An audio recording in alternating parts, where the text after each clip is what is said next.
That sucks. When you trading with them gold, at the beginning you have a mutual relationship, and then they want to overpower you guys because there's gold that they really want for themselves. They don't want to do all this trading. They want to keep what they got and they want what y'all got.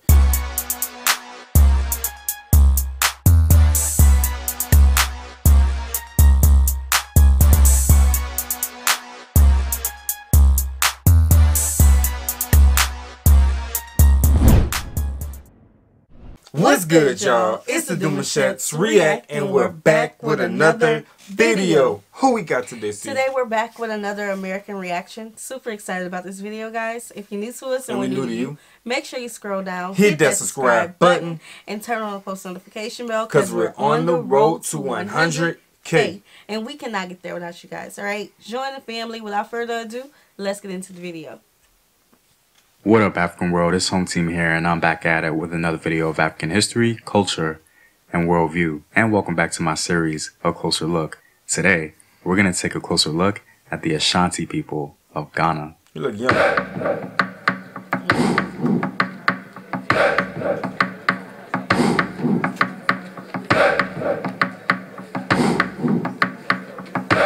And as always, if you want to support the Home Team, you can do so on patreon.com. I have some new rewards for you guys, including special illustrated videos on African history, so be sure to check that out.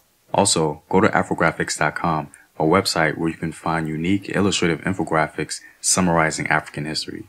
The link to Patreon and Afrographics are in the description box below. The Ashanti are members of the Akan cluster of ethnic groups. Their language, variously known as Ashanti or Twi, is also often called Akan, but it's actually one of a number of separate Akan languages. Here she goes. She didn't fit. Every time she watch, she be tapping in, y'all. I do. There are some African American communities that speaks. No, it's Tut. Was it Tut? It's you gonna Tut. say T? Twi. Twi? They may. Tweety. But it's Tut.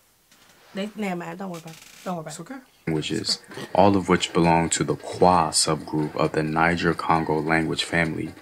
The Ashanti are often considered a sort of custodian of the nation's culture because of the power, artistic splendor, and the duration of their empire, which covered nearly all of present-day Ghana by 1800. Today, the Ashanti number more than 5 million people, or some 28% of the total population of Ghana. Ashanti oral accounts of the group's origin vary. According to one account, their ancestors are descended from the rulers of the ancient Wagadu Empire, also known as the ancient Ghana Empire. Ironically, this account forms the very basis for the name of the modern-day nation, Ghana. Other accounts claim that their ancestors actually emerged from the ground in their present homeland. Linguistic and archaeological evidence suggests that the ancestors of the Ashanti have lived in their present homeland for at least 2,000 years. With the expansion of gold production and trade in the 14th and 15th centuries, kingships began to emerge amongst the Akan. The further expansion of trade in the 16th and 17th centuries, following the arrival of Europeans along the coast, spurred the development of very powerful states in the Ashanti region. By the early 17th century, the Dankira kingdom had conquered the independent Ashanti clans. The political, military, and spiritual foundations of the Ashanti nation date to the first Ashanti king, Osei Tutu. He forged the Ashanti Union by bringing together several subgroups from roughly 1670 to the 1690s. He also built a capital, Kumasi, created the legend of the Golden Stool to legitimize his rule, and began celebrating the Odrira, or Yam Festival, as a symbol of national unity. From 1698 to 1701, the United Ashanti Army defeated the Dankira people. Hold on, okay, so this empire, now I've done my own research, but like, you know, when we cover South Africa, a lot of the places and things is kind of, you know, have been preserved for tourists to go there. Is it the same there as well? Because very interested in the Ashanti Empire. I have a lot of questions. I just don't know how to word it yet. Okay, well. Yeah, because this is interesting. Just do it to the end if you need some time to word it. Over the course of the 18th century, Ashanti conquered most of the surrounding peoples, including the Dagomba. By the early 19th century, Ashanti territory covered nearly all of present-day Ghana, including the coast, where the Ashanti could trade directly with the British. In exchange for guns and other European goods, the Ashanti sold gold and slaves, usually either captured in war or accepted as tribute from conquered peoples. As they prospered, the Ashanti culture flourished. They became famous for gold and brass craftsmanship, wood carving, furniture, and brightly colored woven cloth called the Kente. The Kente cloth becoming a very popular item across the African diaspora. Although the Ashanti maintained traditional beliefs, Muslim traders and Christian missionaries won some converts among the Ashanti. During the 19th century, the Ashanti fought several wars with the British. The Ashanti gradually weakened and they were reduced to the territory of the original Ashanti kingdom. The third Ashanti-British struggle saw the British trying to gain possession of the Golden Stool.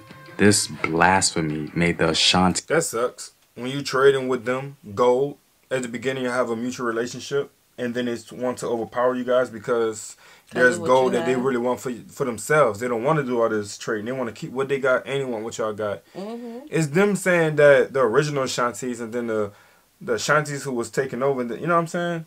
I'm trying to keep up with the different Ashantis. Yeah, just they got smaller. Yeah. They were all of present day, or most of it, and it just shrank to their original region. Okay, okay. This is my question. This is a very controversial answer. We have our own feelings about it. We have done videos about it, asking you guys, because that was just a question we wasn't prepared to, share our thoughts. We share a lot with y'all, but there are some things that we want to keep to ourselves, right? So, the Ashanti people. I'm speaking specifically to the Ashanti people right now. Okay? How do you all feel about the slave situation and them, like, how do y'all feel about that? About the trading of the slaves? How y'all feel about it? Do with that as you will. Do that as you will. Yeah, Lord Jesus. It's a sensitive topic for a lot of people. It is. You're right. I just have to be conscious of that. So I just want to know from the Ashanti people. I mean, I'm not Ashanti. What have you guys heard from your elders? Yeah, how did that play out? Well, yeah, and exactly what did y'all hear, and how does that sit with y'all today? Because they obviously prospered in this. You know what I'm saying? So, yeah. Be determined not to allow the British to gain their most prized ancestral possession. This symbolic victory for the Ashanti was the most prominent in West African history, as the British never did acquire the Ashanti seat of power. The Ashanti re-emerged to contribute to the nationalist movement that would help shape modern Ghana. The exiled Ashanti king was allowed to return to Kumasi in 1924, and the British recognized the Ashanti Confederacy as a political entity in 1935. Today, most Ashanti live in the Ashanti region of Ghana. They're primarily farmers, growing cocoa for export and yams, plantains, and other produce for local consumption. The Golden Stool, the Ashanti Imperial Palace, and artifacts at the Museum of National Culture in Kumasi have become enduring symbols of Ghana's illustrious past and pride.